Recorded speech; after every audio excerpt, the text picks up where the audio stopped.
नमस्कार, जय श्रीराम। मी सौ रूपाराणी संग्रामसिंह निकम, कोल्हापूर शहराची प्रथम नागरिक महापौर। आजच अर्थसंकल्प जाहीर झाला आणि महाराष्ट्राचे मुख्यमंत्री देवेंद्रजी फडणवीस साहेब यांनी अर्थसंकल्प जाहीर केला।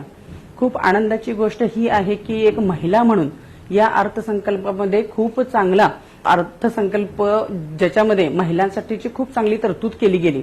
खूप आनंद या गोष्टीचा आहे की भारताचे पंतप्रधान आदरणीय नरेंद्र मोदीजी यांनी नेहमीच महिलांना खूप चांगलं स्थान दिलेलं आहे आणि त्याचंच द्योतक म्हणून मी आज चांगलं महिलांसाठी आरक्षण असल्यामुळे आज मी महिला महापौर कोल्हापूरची म्हणून मी काम पाहत आहे आणि खूप आनंद या गोष्टीचा वाटतो की येणाऱ्या जागतिक महिला दिनानिमित्त खरं तर आम्हाला सगळ्या महिलांना आजपर्यंत तर खूप चांगल्या योजनांमधून महिलांचा मान सन्मान ठेवलाच गेला, परंतु या अर्थसंकल्पामध्ये सुद्धा चांगली तरतूद केली गेली आणि म्हणून मी एक सर्वप्रथम महिला म्हणून आणि मग कोल्हापूरची महापौर म्हणून आदरणीय देवेंद्रजी फडणवीस साहेब यांचे खूप खूप खूप मनापासून अभिनंदन, कौतुक आणि खूप खूप आभार मानते।